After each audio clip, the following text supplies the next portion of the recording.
blockchain, yaitu lesson 3, yang dimana materi ini berasal dari situs Simpler ini, dan teman-teman bisa mengakses linknya ini di deskripsi yang akan saya taruh nanti. Jadi langsung saja kita mulai ke yang pertama.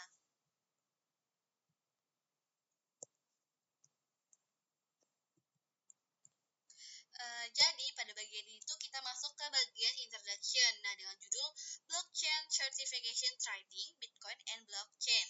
Nah, materi ini tuh berfokus pada pemahaman dasar tentang teknologi blockchain serta kaitannya dengan Bitcoin sebagai contoh penerapannya. Nah, di sini ada yang pertama itu tujuan dari pembelajaran ini. Nah, jadi pada akhir pembelajaran itu kita akan dapat menjelaskan Bitcoin dan cara mendapatkannya, menyiapkan dompet Bitcoin atau Bitcoin wallet. Lalu yang kedua, kita dapat mengidentifikasi tempat untuk menggunakan Bitcoin. Terus ketiga, menjelaskan struktur transaksi pada blockchain Bitcoin. Lalu yang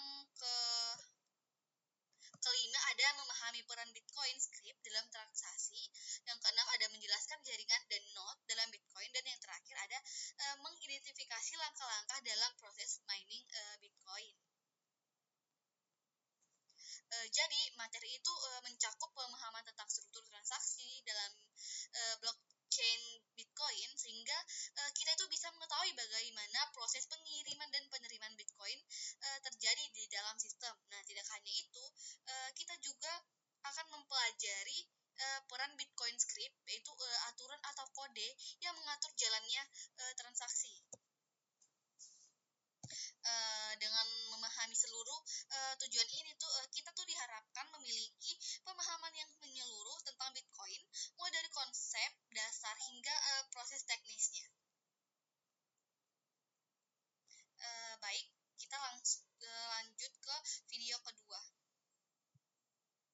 Nah, jadi di situ kita masuk ke materi Bitcoin and ways to acquire them. Nah, jadi pada bagian itu kita akan membahas apa itu Bitcoin sebagai mata uang digital serta berbagai cara untuk mendapatkannya seperti membeli, menerima sebagai pembayaran atau melalui proses mining. Jadi pada bagian itu kita diperkenalkan dengan Bitcoin sebagai mata uang digital pertama yang memungkinkan transaksi dilakukan secara cepat ke seluruh dunia. Nah, pada gambar tadi itu terlihat dua orang yang saling mengirim Bitcoin dengan simbol cloud yang di tengah itu menggambarkan bahwa jaringan internet atau sistem blockchain ini sebagai perantara, sehingga transaksi ini tuh dapat dilakukan secara langsung tanpa perlu ke bank ataupun pihak ketiga. Lalu tadi dijelaskan kalau Bitcoin ini tidak seperti uang kertas yang bisa dicetak oleh pemerintah. Jadi Bitcoin itu hanya ada dalam bentuk digital, sehingga dia tuh tidak memiliki bentuk fisik. Terus ada tadi jelas kalau they are created by the computer all around the world and are held electronical. Nah, jadi Bitcoin itu dibuat oleh komputer-komputer di seluruh dunia dan disimpan secara elektronik. Nah, maksudnya itu Bitcoin ini dihasilkan melalui proses komputasi yang dilakukan oleh banyak komputer dalam jaringan. Nah, setelah itu Bitcoin ini tuh disimpan dalam bentuk digital di dalam wallet. Nah, bukan dalam bentuk fisik seperti uang biasa. Jadi Bitcoin itu memiliki dua fungsi utama dalam sistemnya, yaitu dalam pengelolaan transaksi dan pembentukan nilai mata uang. Nah, yang pertama ini transaction management, yaitu transferring the coins from one address to another. Nah, jadi Bitcoin itu digunakan untuk melakukan transaksi, yaitu mengirim atau menerima koin antar pengguna. Jadi setiap transaksi terjadi dari satu alamat ke alamat lain secara digital melalui jaringan blockchain tanpa perantara. Lalu yang kedua, currency degeneration. Nah, regulating the monetary value, pembentukan mata uang ini ribal. Jadi yang kedua ini maksudnya itu Bitcoin ini juga memiliki sistem utama untuk menciptakan koin baru dan mengatur jumlahnya agar tetap terbatas. Nah, proses ini itu dilakukan melalui mining sehingga nilai Bitcoin ini bisa terjaga dan tidak sembarangan bertambah.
kecepatan pembuatan blok tidak hanya dibiarkan berjalan sembarangan, tetapi selalu dikontrol agar tetap stabil. Nah, secara idealnya itu satu blok itu baru uh, Secara ideal, satu blok baru itu harus terbentuk sekitar 10 menit. Namun dalam kenyataannya jumlah penambang atau miner dan kekuatan komputasi itu mereka bisa berubah-ubah. Jadi jika penambang bertambah banyak, itu proses pembuatan blok bisa menjadi terlalu cepat. Sebaliknya, jika penambang berkurang, prosesnya ini tuh bisa menjadi lebih lambat. Nah, untuk mengatasi hal tersebut, Bitcoin ini memiliki mekanisme yang disebut penyesuaian tingkat kesulitan. Jadi setiap 2016 blok ini sistem secara otomatis mengevaluasi kecepatan pembuatan blok uh, se pembuatan blok sebelumnya. Jika blok terbentuk terlalu cepat, maka tingkat kesulitannya itu akan dinaikkan agar prosesnya kembali melambat. Nah, jika terlalu lambat, tingkat kesulitannya ini akan diturunkan agar prosesnya ini bisa lebih cepat. Nah, dengan cara ini tuh rata-rata waktu pembuatan blok tetap terjaga di sekitar 10 menit. Ini tuh kita bisa lihat dari perkembangan kolom tanggal dan jumlah blok yang berjalan secara konsisten dari tahun ke tahun. Nah, meskipun jumlah Bitcoin ini terus bertambah dan aktivitas penambangan berubah, sistem ini tetap menjaga ritme pertumbuhan agar tidak terlalu cepat maupun terlalu lambat. Nah, inilah yang membuat jaringan Bitcoin tetap stabil dan dapat diprediksi. Lalu poin ketiga ini menjelaskan kalau bahwa dalam Bitcoin, jumlah Bitcoin yang diberikan kepada penambang itu setiap berhasil membuat satu blok akan terus berkurang seiring waktu. Pengurangan ini terjadi sebesar 50% setiap 210.000 blok atau kira-kira setiap 4 tahun. Nah, mekanisme itu dikenal sebagai halving. Jadi pada awal kemunculannya, setiap blok memberikan hadiah sebesar 50 koin. Nah, namun setelah mencapai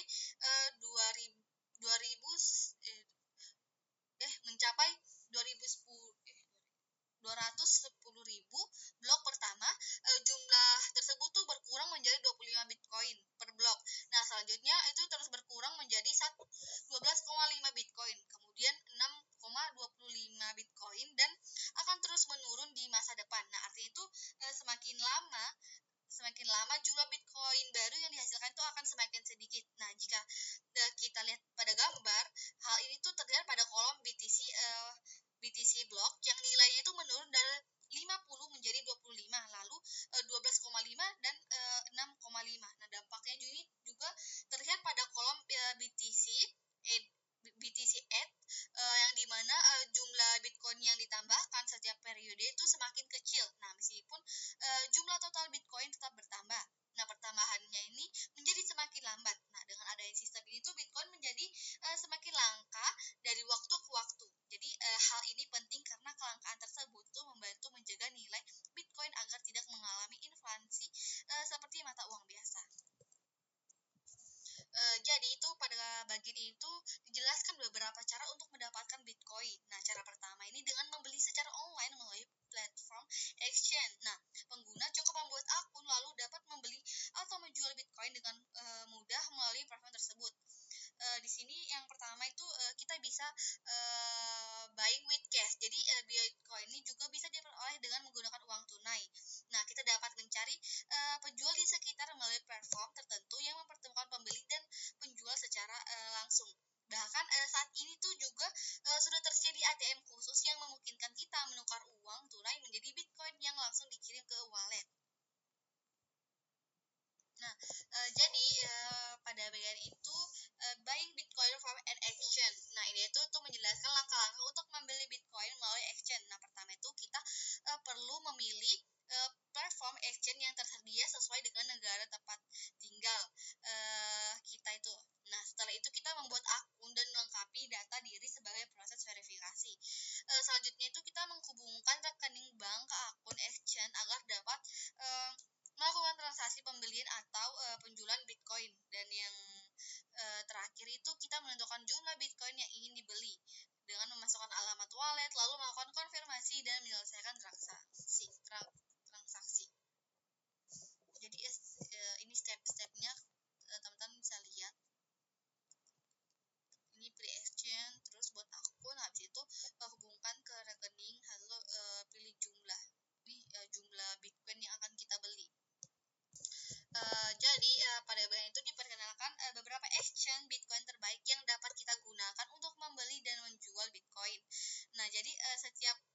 ini itu memiliki keunggulannya masing-masing seperti kemudahan penggunaan, banyaknya metode pembayaran, serta kecepatan transaksi. Di sini yang pertama ada platform Coinbase. Nah, Coinbase dia itu salah satu exchange Bitcoin terbesar di dunia. Lalu yang kedua ada Spectro Coin, jadi exchange yang cepat dan mudah digunakan dengan lebih dari 20 metode pembayaran. Lalu yang ketiga ada Indah Coin. Nah, dia itu memungkinkan pembelian Bitcoin dan lebih dari 700 koin lainnya menggunakan Visa dan Mastercard. Yang keempat ada Kraken. Nah, dia itu exchange terbaik untuk deposit dan pembelian Bitcoin di hari yang sama. Dan yang terakhir ada Local Bitcoins. Nah, dia itu layanan escrow yang membantu mempertemukan pembeli dan penjual Bitcoin. Kita masuk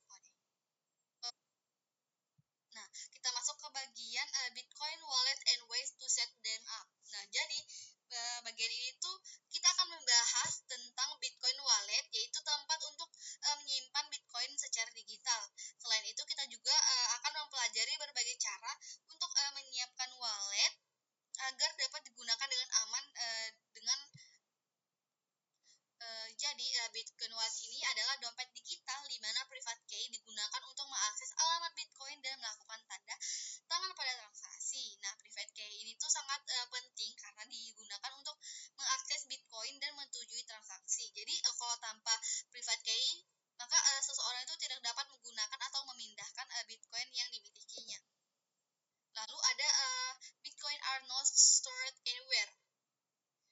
Dia itu Bitcoin tuh tidak disimpan dimanapun. Lalu ada there is a private key match to every Bitcoin address which can be saved in the Bitcoin wallet of the person who owns the Bitcoin. Jadi setiap alamat Bitcoin itu memiliki private key yang sesuai yang dapat disimpan di dalam Bitcoin wallet milik pemilik Bitcoin. Nah, jadi di sini ada beberapa jenis-jenis Bitcoin wallet. Yang pertama itu ada software wallet. Nah, dia ini software wallet diinstal di komputer untuk menyimpan private key. Lalu ada namanya web wallet. Nah, dia itu wallet online yang memudahkan akses dana dari berbagai perangkat. Lalu ada yang namanya hardware wallet. Nah, dia ini hardware wallet digunakan untuk menyimpan private key pada perangkat seperti USB. Lalu ada brain wallet. Dia ini tuh konsep yang menyimpan Bitcoin di dalam pikiran dengan menghafal si phrase. Menghafal si phrase. Lalu yang terakhir ada mobile wallet. Nah, jadi dia itu aplikasi di ponsel yang menyimpan private key untuk melakukan pembayaran langsung. Jadi pada bagian itu ada beberapa contoh Bitcoin wallet terbaik berdasarkan jenisnya. Setiap jenis ini walletnya memiliki keunggulan masing-masing tergantung pada kebutuhan pengguna. Di sini yang pertama ada software wallet. Nah, dia itu biasa digunakan untuk di komputer dan cocok untuk penggunaan sehari-hari. Nah, contoh itu Armory, Bitcoin Core, Multibit HD. Lalu yang kedua ada web wallet. Dia itu lebih praktis karena lebih bisa diakses dari mana saja melalui internet. Contohnya itu seperti Coinbase, Blockchain, dan Circle. Lalu yang ketiga ada hardware wallets. Nah, dia itu menawarkan tingkat keamanan yang lebih tinggi karena perangkat khusus. Contohnya itu Ledger, Trezor, Open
bagian example of where to use Bitcoin, yaitu contoh penggunaan Bitcoin.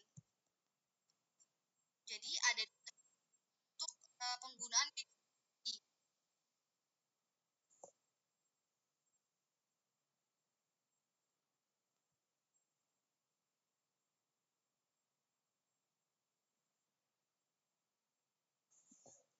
Nah, yang pertama itu penggunaan secara online.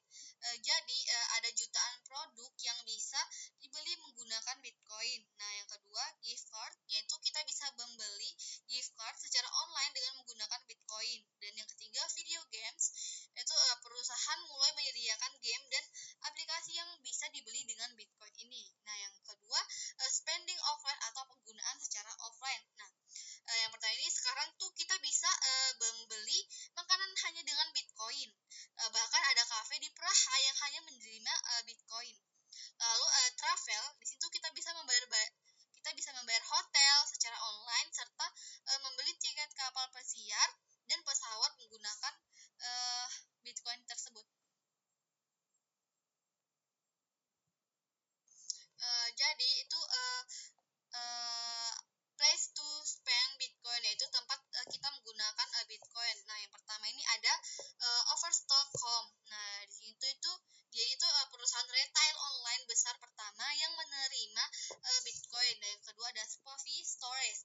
Dia itu platform e-commerce yang memungkinkan pembayaran dengan Bitcoin. Lalu ada Chip Air, yaitu memungkinkan pembeli tiket pesawat menggunakan Bitcoin. Lalu ada Expedia, ya. Dia itu menyediakan opsi pembayaran hotel menggunakan Bitcoin. Lalu ada e-gifter.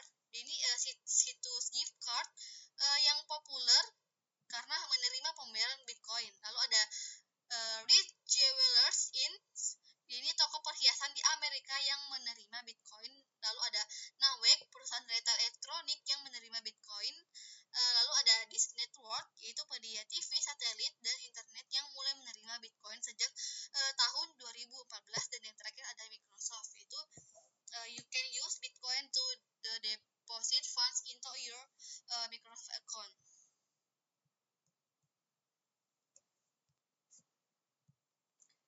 Selanjutnya kita masuk ke bagian transaction Bitcoin system.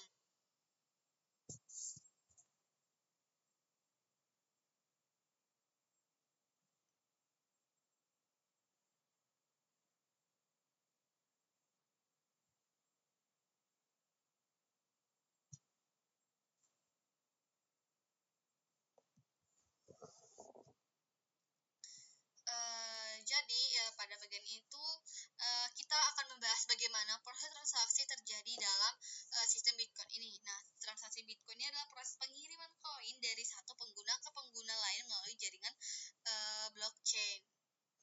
Di sini ada contoh kayak studi kasus begitu, yang dimana step pertama ini Joe ini membagikan alamat Bitcoin miliknya kepada Ross. Lalu step 2 ini Ross membuat pesan pesan transaksi dan memasukkan alamat Joe serta jumlah 5 Bitcoin. Lalu step 3 Ross menandatangani transaksi menggunakan private key miliknya dan membagikan public key ke jaringan untuk verifikasi tanda tangan. Lalu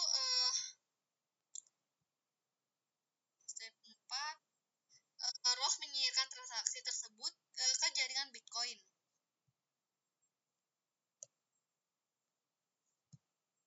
Nah, jadi tadi itu skenario itu Ross ini tuh ingin mengirim 5 Bitcoin ke Joe. Jadi tadi itu masalah double spending. Nah, skenario itu jadi Joe ini menggunakan Bitcoin miliknya dalam lebih dari satu transaksi. Jadi pada bagian itu dijelaskan kalau tentang masalah yang disebut double spending. Misalnya itu ini Joe udah punya 5 Bitcoin, tapi udah coba kirim 5 Bitcoin tersebut ke dua orang sekaligus, yaitu Rachel sama Monica.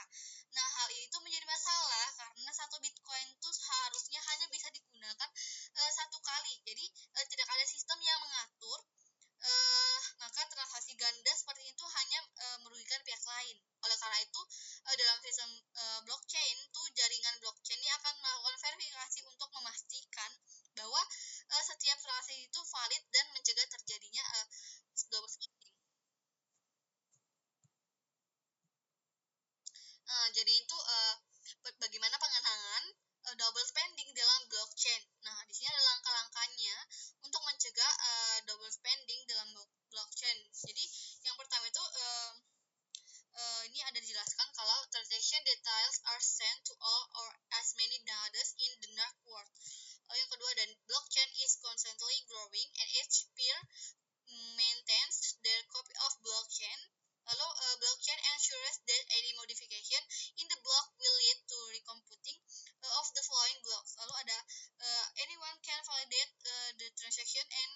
validation prevents double spending.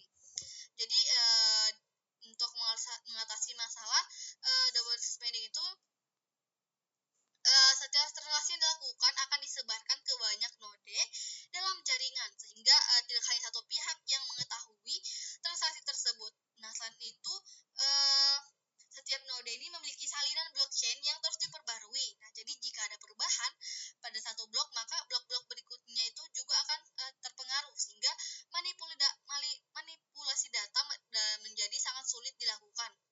Lalu proses validasi transaksi juga dilakukan oleh banyak pihak ke dalam jaringan. Nah, dengan adanya verifikasi bersama ini tuh sistem dapat memastikan bahwa satu Bitcoin tidak digunakan lebih dari satu kali.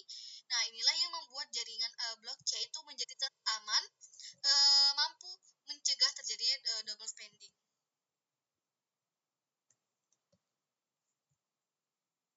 Nah, selanjutnya kita masuk ke bagian Bitcoin address atau alamat Bitcoin ini. Nah, jadi sini kita akan membahas tentang alamat Bitcoin. Nah, alamat Bitcoin itu adalah identitas unik yang digunakan untuk menerima atau mengirim Bitcoin dalam suatu transaksi. Nah, alamat itu biasanya mengirim Bitcoin dalam suatu transaksi, dan alamat ini biasanya berupa angka, kombinasi huruf dan angka yang bersifat unik untuk setiap pengguna. Di sini kita masuk ke pseudonitas dalam Bitcoin. Nah, jadi pseudonitas ini adalah kondisi hampir anonim di mana pengguna menyamarkan identitasnya dan tidak mengungkapkan identitas asli mereka. Di sini dikatakan kalau Bitcoin ini adalah blockchain tanpa izin atau permissionless, di mana pengguna tidak perlu membuat akun. Lalu ada the public and private keys are generated by the wallet. Public key dan private key ini dihasilkan oleh wallet. Lalu yang ketiga itu the address as an identifier of. Jadi nanti alamat Bitcoin itu berfungsi sebagai identitas atau nama samaran dalam transaksi. Tadi itu dijelaskan kalau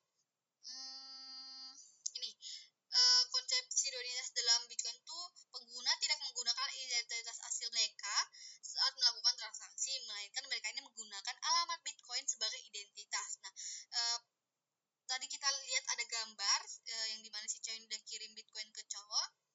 Jadi tuh yang terlihat itu dalam sistem bukan nama asli mereka, tapi hanya alamat Bitcoin sebagai identitas. Nah, hal itu menunjukkan bahwa identitas pengguna disamarkan sehingga transaksi ini bersifat hampir anonim. Nah, di sini tuh alamat Bitcoin. Jadi, alamat Bitcoin ini berkaitan dengan public key yang menggunakan algoritma elliptic curve digital signature algoritma. Nah, dalam sistem Bitcoin. Lalu yang kedua, ini here is a sample Bitcoin address. Jadi, teman-teman bisa lihat di sini kalau ini tuh contoh atau contoh alamat Bitcoin. Nah, lalu a wallet can have many such address and can be used for transaction. Jadi wallet ini dapat memiliki banyak alamat seperti ini tadi tuh yang di sini sebelah sini dan digunakan untuk transaksi. Nah, kita masuk ke bagian Bitcoin transaksi. Jadi pada bagian itu kita akan membahas tentang transaksi dalam Bitcoin. Nah, transaksi Bitcoin ini adalah proses pengiriman atau penerimaan Bitcoin dari satu alamat ke alamat lainnya melalui jaringan blockchain. Jadi bagian itu menjelaskan tentang konsep UTXO dalam transaksi Bitcoin. Nah, UTXO itu adalah unit kecil dari Bitcoin yang merupakan hasil dari transaksi sebelumnya dan belum digunakan. Jadi sini ketika Ross ingin mengirim 0,15 Bitcoin, itu sistem tidak langsung memotong saldo totalnya. Nah, sebaliknya sistem ini akan mengambil salah satu UTXO yang dimiliki, misalnya sebesar ini 0,2 Bitcoin,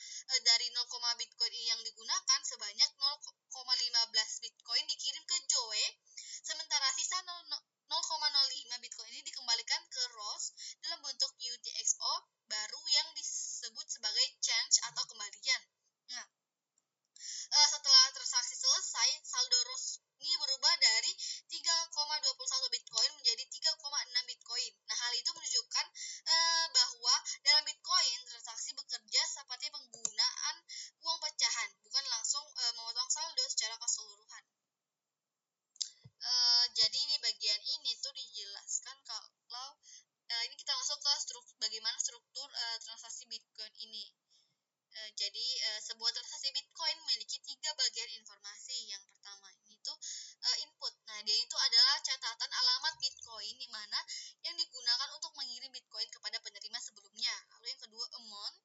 Nah, amount itu adalah jumlah Bitcoin yang dikirim oleh pengirim kepada penerima.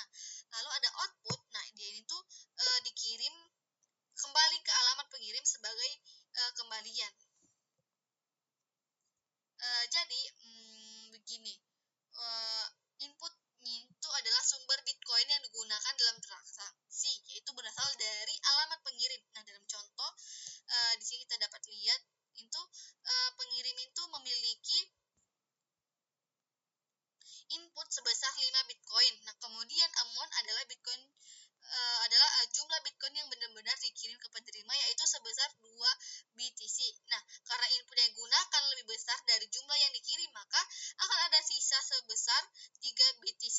Nah, sisa itu tidak hilang tetapi akan dikirim kembali ke alamat pengirim sebagai output atau kembalian. Nah, hal itu menunjukkan bahwa dalam sistem Bitcoin itu seluruh input harus digunakan dalam bentuk transaksi, lalu dibagi menjadi beberapa output, yaitu untuk penerima dan untuk kembalian pengirim. Si Bitcoin itu saling terhubung dalam bentuk rangkaian input dan output dari suatu transaksi ke transaksi lain. Jadi transaksi ini dimulai dari TX0 di mana terdapat input sebesar 100 BTC yang kemudian dibagi menjadi 2 output, yaitu 40 BTC dan 60 BTC. Nah, output ini kemudian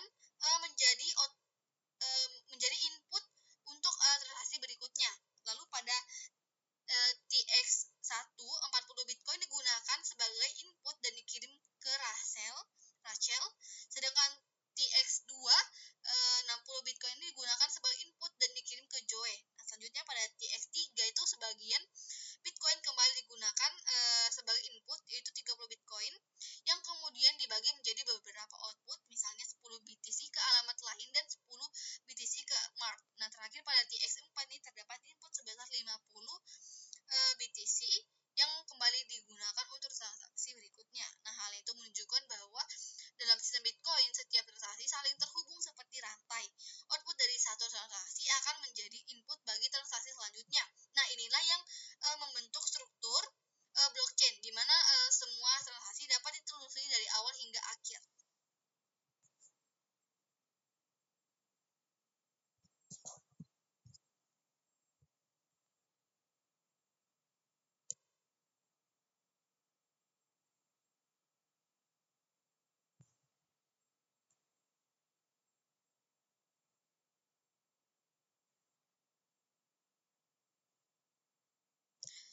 Jadi, ditampilkan contoh transaksi Bitcoin secara langsung menggunakan website Bitcoin. Langkah pertama itu adalah membuka website tersebut melalui browser. Setelah halaman utama terbuka, kita memilih menu data yang ada di bagian header. Selanjutnya, kita dapat mencari atau memilih bagian yang menampilkan informasi transaksi Bitcoin. Nah, di situ kita bisa melihat detail transaksi dengan memilih salah satu transaksi yang tersedia atau memasukkan alamat transaksi tertentu. Setelah itu akan ditampilkan informasi lengkap mengenai transaksi Bitcoin, seperti alamat pengirim, alamat penerima, jumlah Bitcoin yang dikirim, serta status transaksi. Nah, dengan menggunakan fitur ini tuh kita dapat melihat bahwa semua transaksi Bitcoin ini bersifat transparan dan dapat diakses oleh siapa saja melalui Bitcoin Explorer.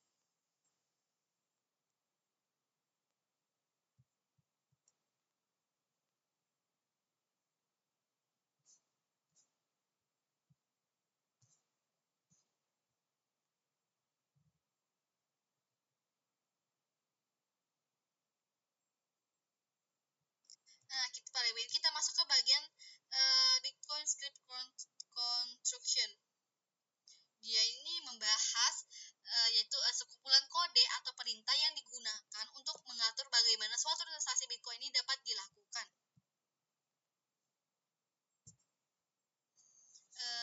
Jadi, semua transaksi Bitcoin memiliki skrip yang tertanam pada bagian input dan output. Nah, menggunakan bahasa pemrograman berbasis teks seperti for, lalu mencatat daftar instruksi pada setiap transaksi, terdiri dari opcode, yaitu perintah-perintah operasional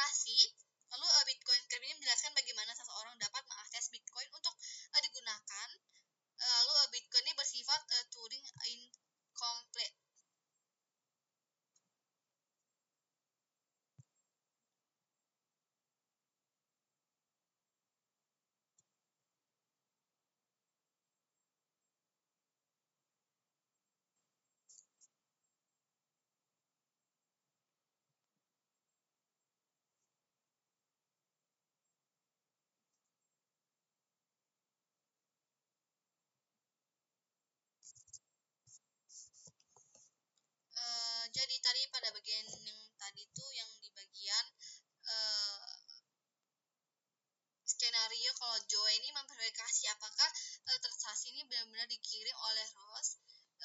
Jadi misalnya begini, saat Rose mengirim Bitcoin, yaitu akan membuat transaksi dan menandatanganinya menggunakan private key miliknya. Nah, kemudian public key dan tanda tangan digital tersebut dikirim bersama transaksi ke jaringan. Nah, Joy kemudian dapat menggunakan public key Rose untuk memverifikasi tanda tangan tersebut. Nah, jika valid, maka transaksi dipastikan benar berasal dari Rose dan dapat diterima. Nah, dengan adanya mekanisme itu, Bitcoin Script memastikan bahwa setiap transaksi ini aman dan hanya dapat digunakan oleh pemilik sahnya.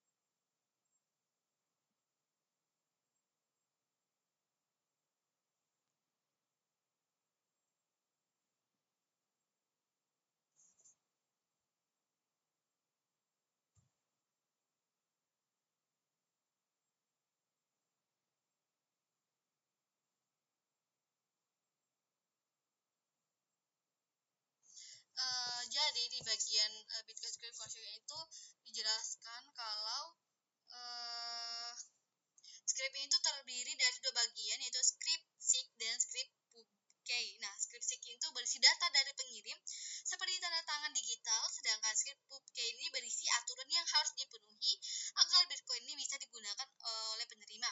Nah, ketika Joe ingin menggunakan Bitcoin yang diterimanya, kedua script tersebut akan dijalankan. Nah, jika hasilnya valid atau bandingnya true, maka Joy dapat menggunakan Bitcoin tersebut. Nah, jika tidak, maka transaksi itu dianggap tidak sah. Nah, dengan mekanisme itu, Bitcoin Script memastikan bahwa hanya pihak yang memenuhi syarat yang dapat mengakses dan menggunakan Bitcoin.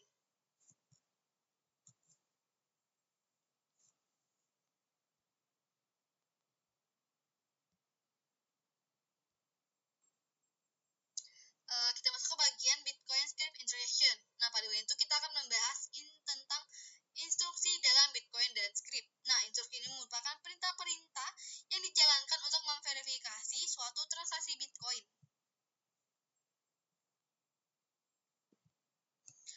Jadi pada bagian itu tadi itu dijelaskan kalau Bitcoin Script ini pada dasarnya itu sekumpulan instruksi atau perintah yang disertakan dalam setiap transaksi. Nah, instruksi-instruksi itu digunakan untuk menentukan apakah suatu transaksi ini valid atau tidak. Nah, kode yang ditampilkan hanyalah contoh ilustrasi script secara umum, bukan bentuk asli dari Bitcoin Script. Nah, tujuannya dia itu untuk menunjukkan bahwa script ini bekerja seperti program sederhana yang berisi langkah-langkah yang harus dijalankan. Selanjutnya kita masuk ke bagian uh, coercing point action.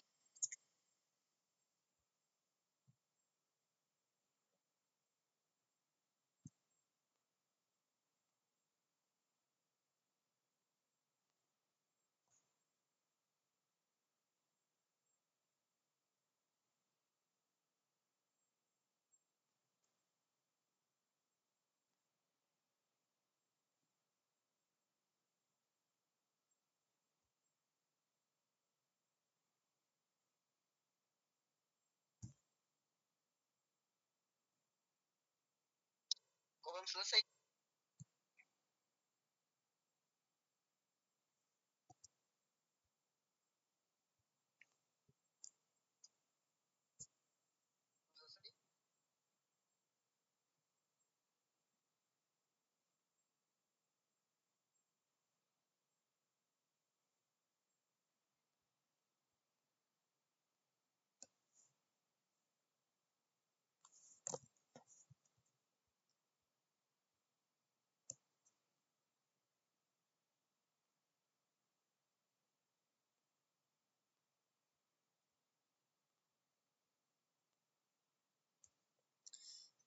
Jadi di bagian evaluating Bitcoin transaction script itu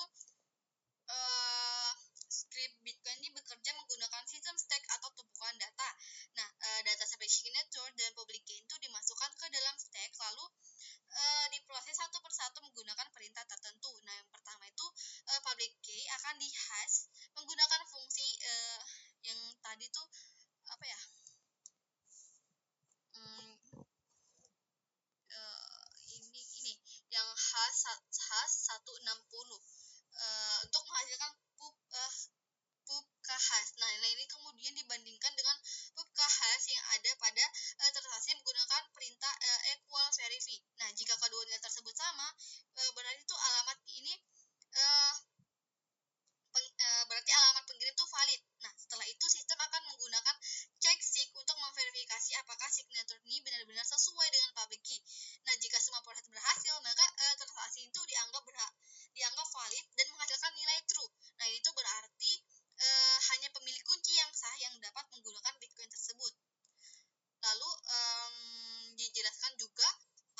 jaringan Bitcoin. Jadi node dalam jaringan Bitcoin itu dapat memiliki peran yang berbeda tergantung fungsi yang didukungnya.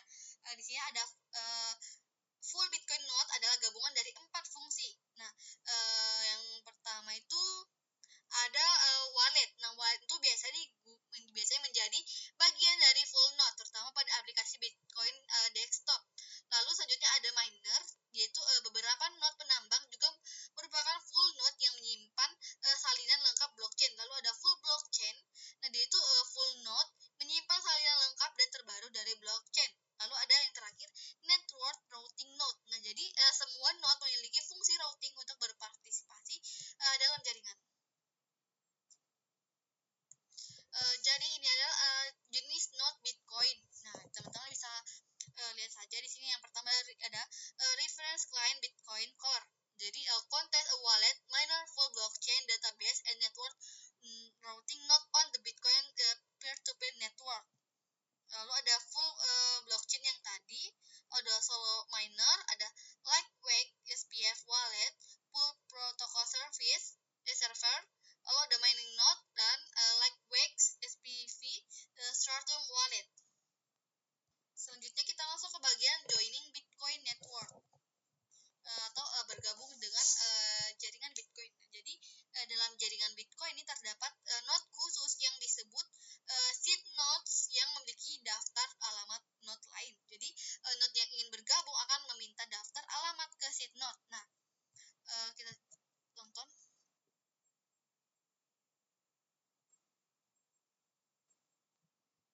Nah, jadi tadi itu dijelaskan kalau bagaimana cara node baru bergabung ke alamat ke dalam jaringan Bitcoin. Nah, jadi di dalam jaringan terdapat node khusus yang disebut dengan seed nodes. Jadi yaitu node yang menyimpan daftar alamat node lain yang sudah ada di jaringan. Nah, ketika sebuah node baru ingin bergabung, maka ia akan menghubungi seed node dan meminta dasar alamat dari node-node lain di jaringan. Nah, setelah mendapatkan dasar tersebut, node baru dapat memulai terhubung dan ikut berpartisipasi dalam jaringan Bitcoin.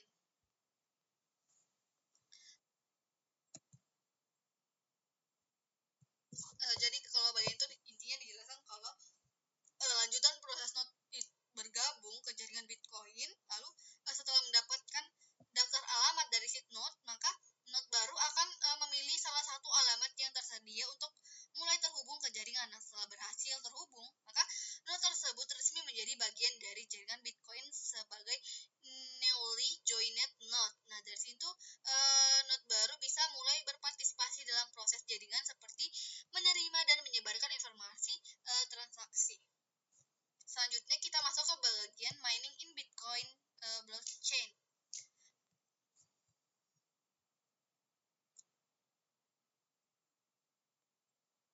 Nah, pada itu dijelaskan kalau tentang proses mining dalam blockchain.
di gambar itu menunjukkan bahwa setiap node secara mandiri itu melakukan, saya kasih besar aja ya, melakukan konfirmasi. Nah, mereka ini memiliki daftar kriteria atau agenda yang sangat panjang untuk memastikan transaksi tersebut tuh sah Nah, kriteria itu meliputi validasi data tanda tangan, ketersediaan saldo atau UTXO, dan format data.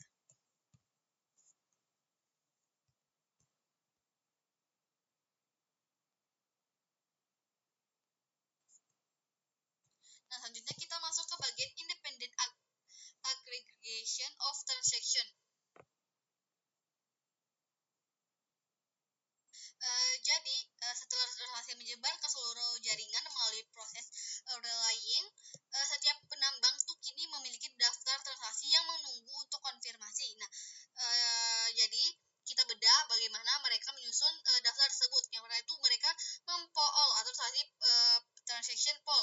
Jadi setiap penambang atau mining nodes ini memiliki ruang penyimpanan sementara yang disebut dengan transaction pool.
mencari solusi algoritmanya sampai ia berhasil atau sampai ada penambang lain yang mendahulunya lagi. Dari sisi networking, polisi itu menunjukkan betapa pentingnya latensi. Nah, semakin cepat seseorang penambang menerima informasi tentang blok baru, maka semakin cepat ia bisa beralih ke blok berikutnya tanpa membuang daya pada blok yang sudah selesai. Nah, inilah mengapa infrastruktur jaringan sangat krusial dalam dunia penambangan.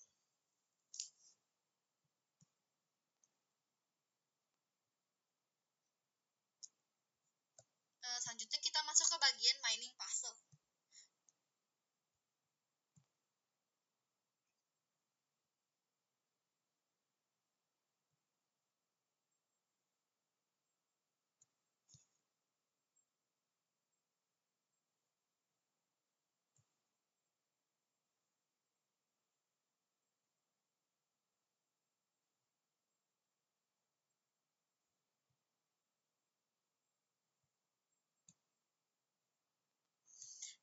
Jadi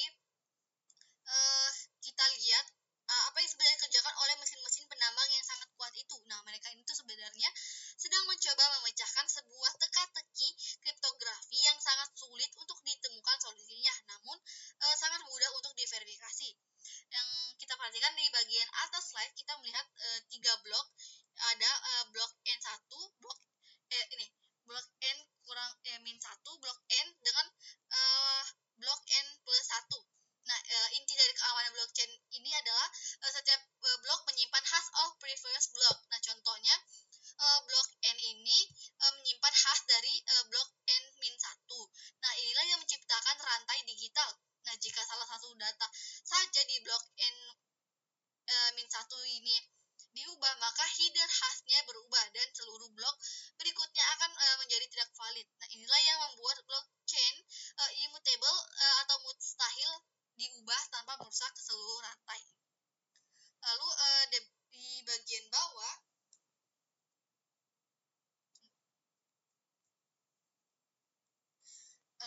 di bagian bawah ini kita dapat melihat persamaan fungsi SH256. Jadi penambang ini mencoba memasukkan 4 variabel ke dalam fungsi tersebut. Nah, yang pertama hash of previous block, nah diketahui atau tetap. Kedua transaction hash atau markly root. Lalu ketiga ada timestamp, dan keempatnya ada nonce. Nah, apa itu nonce? Nonce itu adalah singkatan dari number used once. Tugas utama penambang ini adalah melakukan trial and error jutaan hingga triliunan angka nonce yang berbeda agar hasil akhir dari fungsi SH256 ini memenuhi syarat tertentu. Lalu kita lihat bagaimana bagian paling bawah yang menunjukkan deretan angka 0000. Ini adalah difficulty target. Nah, jadi sebuah blok dianggap sah atau jika hasil ini memiliki jumlah angka 0 di depan yang sesuai dengan tingkat kesulitan saat itu. Nah, semakin banyak angka 0 yang diminta, maka semakin sulit teka-tekinya dan semakin besar daya komputasi yang dibutuhkan. Penambang yang pertama kali menemukan nonce yang menghasilkan hash dengan awalan 0 yang cukup dialah pemenangnya.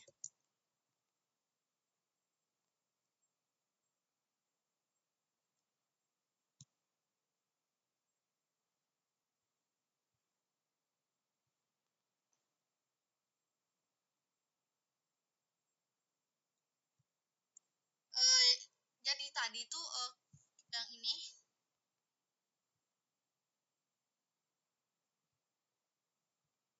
ya, jadi itu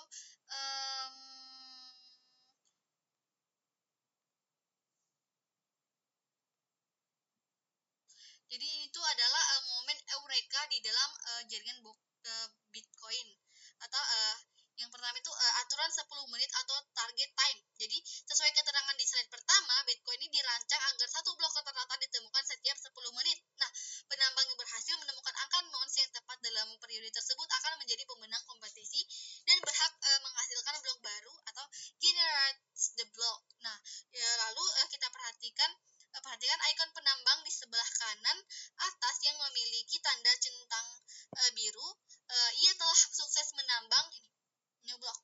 Ia sukses menambang blok tersebut, namun kemenangan ini belum sah sampai seluruh dunia mengetahuinya. Nah, sesuai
Jadi, seperti yang terlihat pada slide pertama dan kedua, jadi setiap blok baru ini divalidasi secara independen oleh setiap node. Nah, node ini tidak saling bertanya apakah blok ini bagus, melainkan itu mereka memeriksa sendiri datanya. Nah, inilah inti dari desentralisasi. Tidak ada otoritas pusat yang mendikte validitas. Nah, lalu gambar kedua yang tadi itu menunjukkan garis putus-putus merah menuju node orange ini melambangkan proses pengiriman data. Aturan utamanya adalah hanya blok yang valid yang akan diteruskan di jaringan. Nah, jika seseorang penambang mencoba menyebarkan blok palsu, misalnya berisi transaksi ganda, maka node-node di sekitar itu akan mendeteksi kecurangan tersebut dan langsung menghentikan penyebarannya. Nah, blok sampah tersebut akan mati seketika. Lalu pada slide terakhir yang tadi itu disebutkan bahwa node memeriksa blok berdasarkan daftar kriteria yang panjang. Nah, beberapa hal utama yang diperiksa itu meliputi proof of work, itu apa solusi teka-teki khas benar-benar valid dan sesuai tingkat kesulitan. Lalu ada validasi transaksi, apakah semua transaksi di dalam blok tersebut sah dan memiliki tanda tangan digital yang benar. Lalu ada double spending, apakah ada koin yang mencoba digunakan dua kali dalam blok ini. Lalu yang terakhir itu struktur data. Nah, apakah ukuran blok dan format datanya sesuai aturan protokol. Lalu di sini kita lihat poin pertama itu menjelaskan kalau bahwa dengan memilih rantai yang memiliki tingkat kesulitan kumulatif tersebut atau greatest difficult chain, itu seluruh node dalam jangka panjang akan mencapai konsensus yang luas. Nah, rantai terpanjang bukan sekedar soal jumlah blok, tapi soal akumulasi kerja komputasi terbanyak. Nah, node ini selalu percaya bahwa rantai dengan kerja keras terbanyak adalah rantai yang sah.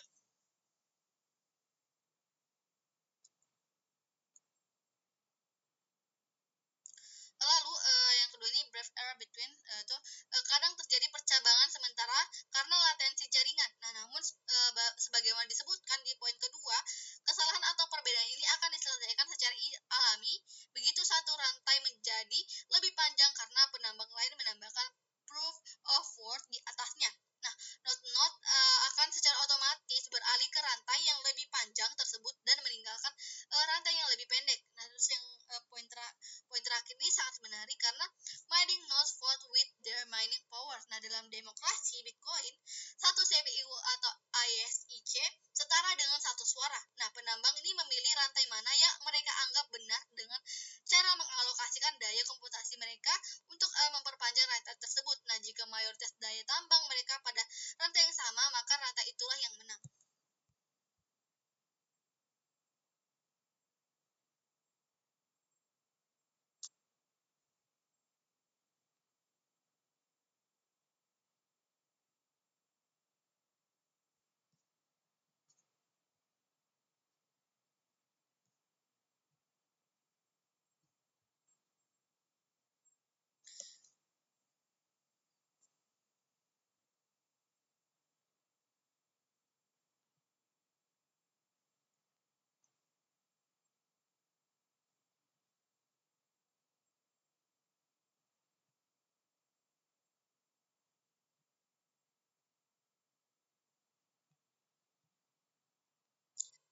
Jadi, sebagai penutup, kita tinjau kembali apa yang telah kita pelajari hari ini. Jadi, setelah melalui pembahasan yang cukup mendalam, kita sekarang telah memiliki pemahaman komprehensif mengenai ekosistem Bitcoin. Nah, yang pertama itu definisi dan akuisisi. Nah, kita telah memahami Bitcoin ini bukan hanya sebagai aset, tapi sebagai sistem uang elektronik peer-to-peer, serta cara mendapatkannya melalui bursa maupun penambangan. Lalu kita juga memahami peran private and public key dalam mengamankan aset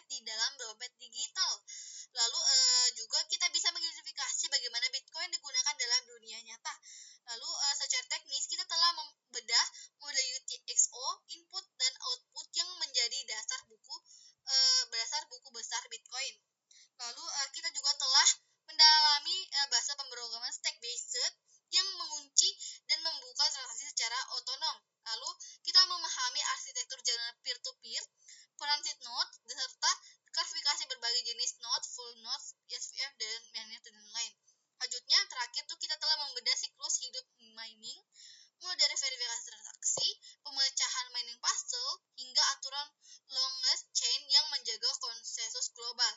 Nah, jadi kesimpulan besarnya adalah Bitcoin ini bukan hanya soal mata uang digital, melainkan itu sebuah karya besar teknik informatika yang menggabungkan kriptografi, teori jaringan dan algoritma konsensus untuk menciptakan sistem yang aman, transparan dan terdesentralisasi tanpa